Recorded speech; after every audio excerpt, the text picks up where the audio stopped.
Para isso, nossa colunista Dani Estevam, seja muito bem-vinda. Boa tarde, Babi. Boa tarde, ouvinte da Nova Brasil. Prazer estar aqui com você. Estou adorando porque todos os temas estão relacionados hoje e o tema da Dani é esse, né? G20, construindo um mundo justo e um planeta sustentável. E tudo isso ninguém faz nada sozinho, né? Então, eu queria que você começasse explicando para a gente, né, um pouco sobre o que é, como se organiza. Então, quando a gente está falando de finanças, né, economia e mundo, são só três palavrinhas, mas é bem mais complexa a história. E aí, o G20, né, falando um pouquinho o que é o G20, eu ri até que eu estava conversando com meu marido e a gente estava, né, pensando nas analogias. E aí a gente chegou à seguinte conclusão. Eu não sei se você se você é morador de Águas Claras, ou se você tem parente, já foi, visitou. Sabe aqueles condomínios que tem várias projeções, que tem vários Sim, várias blocos, várias torres Aham. enormes? Então, imagina uma reunião de condomínio com as lideranças de cada uma dessas torres, né? Porque é bastante complexo. Porque não dá para você fazer uma reunião de condomínio num prédio desse, uma coisa tão simples. Então, é mais ou menos isso. O grupo dos 20, né, como é chamado, ele reúne os países com as maiores economias do mundo. E hoje é considerado já o principal fórum de cooperação econômica internacional. Ele surgiu em 1999, depois de várias crises econômicas que vinham acontecendo lá na década, né, de 1990. E aí, em 1999, surge, né, que são as 19 maiores economias, mais a União Europeia, e, desde o ano passado, mais a União Africana também. Então, é mais ou menos isso. A galera que domina aí 90% da economia Aham. mundial, a gente está falando desses países. E aí ele precisa de uma estrutura para funcionar, né? Então, assim, para eu organizar essa reunião de condomínio, eu tenho que fazer algumas coisas antes, eu tenho que ter uma governança para que isso funcione. E é mais ou menos um pouquinho do que eu vou trazer, como é que é essa estrutura. Então, eles têm um sistema que é chamado o sistema de troicas, né? Que é o trio de membros. Né? Se você for olhar o conceito de troicas, é exatamente isso: uma carruagem com 3 cavalos, ou um grupo de 3 pessoas, ou uma delegação de 3 países, que é presente, passado e futuro. Então, esses 3 membros, que é o país que foi o presidente do ano anterior, no caso, quando a gente está falando de 2024, ano passado foi a Índia. Esse ano, o presente é o Brasil, que é o presidente, né, do G20, que está presidindo o G20 esse ano, e ano que vem a África do Sul. Então, esses 3 países, eles vão fazer ações correlacionadas e conjuntas e uma cooperação mais estreita desses 20. Esses 3 vão estar atuando de forma mais estreita. Então, esse é o sistema de troicas. Ele também é dividido em 2 trilhas, tá? 2 trilhas temáticas. Uma trilha que é a trilha financeira, e aí aqui eu estou falando da trilha de finanças, e eu estou falando das estratégias macroeconômicas. E aí eu vou estar discutindo inclusão financeira, eu vou estar discutindo economia global, infraestrutura, finanças sustentáveis. Eu estou dentro desse tema de finanças, que quem participa dele são os ministros de finanças, né? No nosso caso é o Haddad, né, da Fazenda, Aham. e os presidentes dos bancos centrais. Então, aqui é um GT mais técnico, eu estou falando especificamente mesmo da questão mais econômica. E a outra trilha é a trilha dos Sherpas. Eu falei, gente, cheio de terminhos. Troicas, Sherpas, meu Deus, O negócio socorro. é muito Adoro aula. sofisticado. Mas então, que os Sherpas, né, são uma etnia da região montanhosa do Nepal, e que na linguagem tibetana, né, significa o povo do leste. E aí, a galera que vai escalar o Everest, Aham. então, esses Sherpas são geralmente os assistentes, as pessoas que têm todo um conhecimento para estar ajudando quem nunca pisou ali naquela região, para chegar até o topo, o cume, summit, que é a cúpula. Então, só para a gente voltar na história, 1999 surgiu o G20, que antes eram os ministros das finanças e os presidentes dos bancos centrais. Era só essa galera. Depois da crise de 2008, começaram a entrar, que veio a cúpula, né, que era essa reunião de cúpula, que era com os chefes de Estado, os presidentes, os primeiros ministros, tudo lembrando que a gente está falando desses 20 países, né, quando a gente está falando dessa reunião.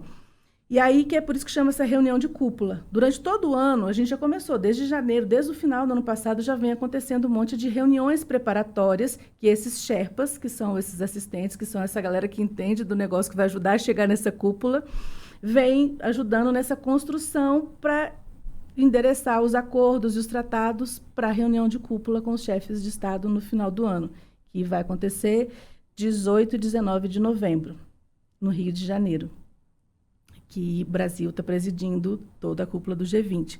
Então, assim, às vezes a gente vê o negócio falando lá, acha que não tem... É só um encontrinho ali da galera, mas não, tem muita preparação por trás. Quando a gente está falando, por exemplo, dessa trilha dos Sherpas, né, eu tenho aqui, são 15 GTs, que aí eu vou entrar em temas como agricultura, empoderamento das mulheres, pesquisa e inovação, que pesquisa e inovação, inclusive, é um tema novo, que é um GT novo que está entrando, ele já era tratado como uma iniciativa e ganhou status de GT. GT é grupo de trabalho, tá, gente? Então, Isso, os grupos de trabalho.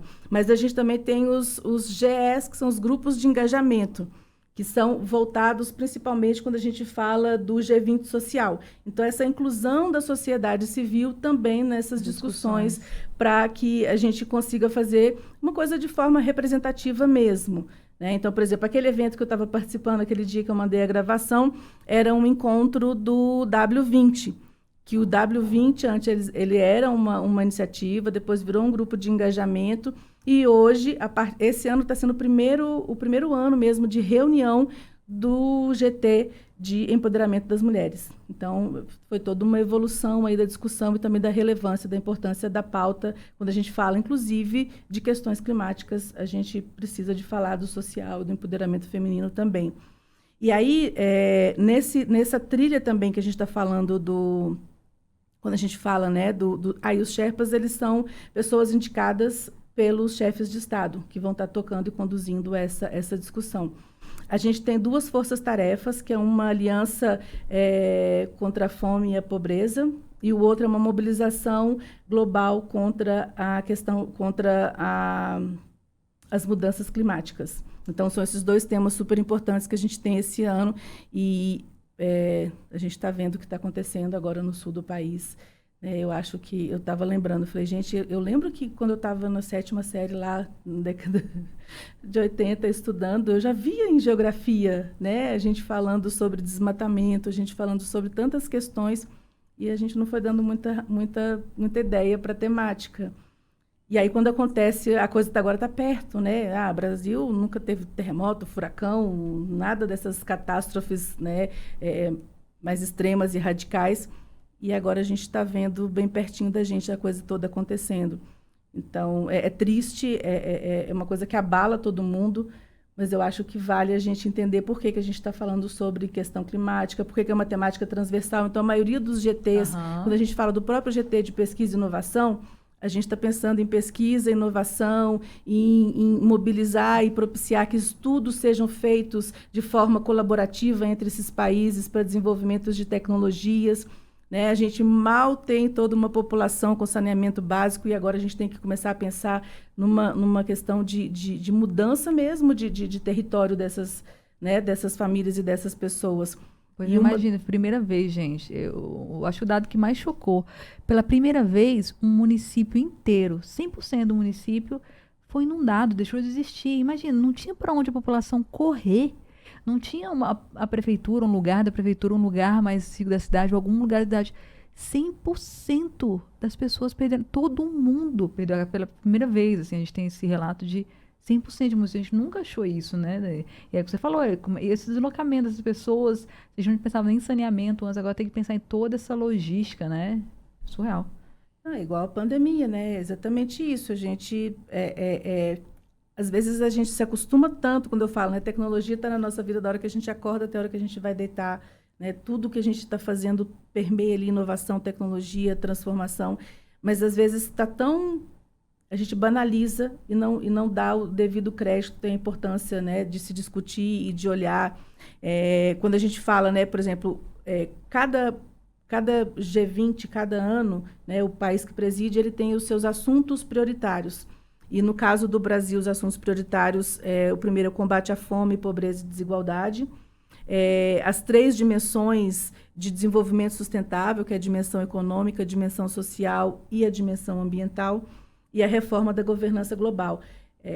Eu vira e mexe, a gente ouve na internet as pessoas descredibilizando ou dizendo com pensamentos contrários quando a gente fala da pauta de ASG, né, que é ambiental, social e governança, mas o que eu falo muito assim, a sigla, se você não concorda com a sigla, com o movimento, se é banal, se virou modinha ou não, o que está por trás disso é que importa. Então, importa a gente saber que a gente tem, sim, que falar sobre as questões sociais, a gente tem, sim, que falar sobre as questões ambientais, e já passou do ponto de ser urgente, né? Já passou do ponto de ser urgente, assim, agora já é uma questão...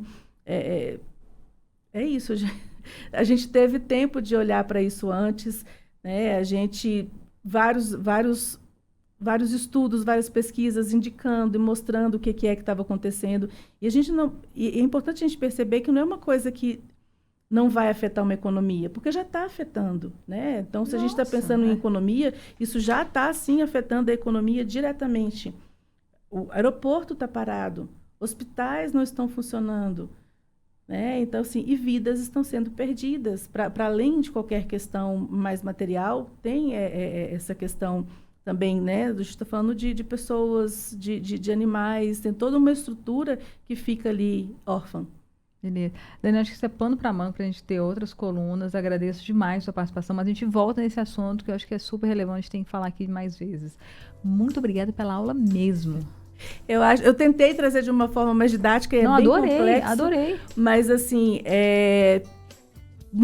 são muitos desdobramentos. Aí eu queria deixar uma recomendação mesmo. Entra no site, o site é muito legal, muito bem feito. A linguagem tá uma linguagem super bacana, que é o g20.org. Quero deixar 2 convites, que essa semana tem 2 oficinas. Então, vamos falar de coisa boa também, né? Para como é que a gente pensa propostas e sai dessa situação toda. Então, tem uma oficina que chama Projete-se, para elaboração de projetos, que vai acontecer no Complexo Cultural de Planaltina, nos dias 7 e 8. E também uma oficina de políticas públicas distritais para fomentar negócios de impacto, que vai acontecer no Sebrae Leve, no dia 9 de maio, à tarde. Então, é um pouquinho do convite que eu quero deixar para vocês. E esse mês de maio, já que a gente está trazendo algumas, né, a gente pegou os meses aí em algumas temáticas, a gente vai continuar desdobrando esse assunto, falando das novas economias. A economia verde, a economia azul, a economia do cuidado, e entender a importância delas e como é que elas se correlacionam com esses trabalhos do G20. Sensacional. Gente, olha, lá no Instagram, Nova Brasil Brasília, tem a Dani lá fazendo sugestões de perguntas. Se você quiser saber mais detalhes sobre esses eventos que ela falou agora, pode perguntar lá. E lá no Instagram também, você tem mais informações sobre o sorteio de um par de ingressos. Hoje, daqui a pouquinho, que eu vou fazer aqui no Mesa para 2. Obrigada, Dani. Nada, Babi. Boa tarde, ouvinte.